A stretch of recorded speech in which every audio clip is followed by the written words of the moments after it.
ငါ့ကိုအိယာနဲ့မျက်နှာချင်းဆိုင်ထားတာဟာမင်းရဲ့အားအင်တွေကိုငါစုပ်ယူနေတယ်လို့မထင်ဘူးလားညဘက်မင်းမအိပ်နိုင်တာငါကြောင့်ပဲငါ့ကိုတခြားနေရာကိုခုချက်ချင်းရွှေ့လိုက်တော့ဟဲ့လူ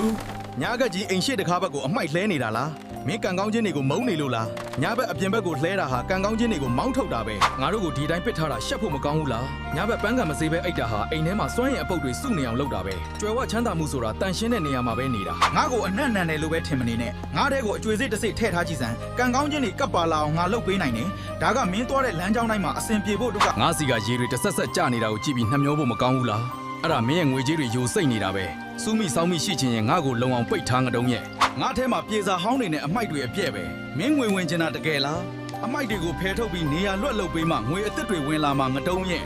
ငါနားမှာဖိနှက်တွေအမိုက်တွေနဲ့ရှုပ်ပွနေတာမြင်ရတာစိတ်ပြတ်ဖို့ကောင်းလိုက်တာငါ့ကိုတန့်ရှင်းအောင်ထားမှမင်းစီကိုငွေတွေတရဟောဝင်လာမှတလား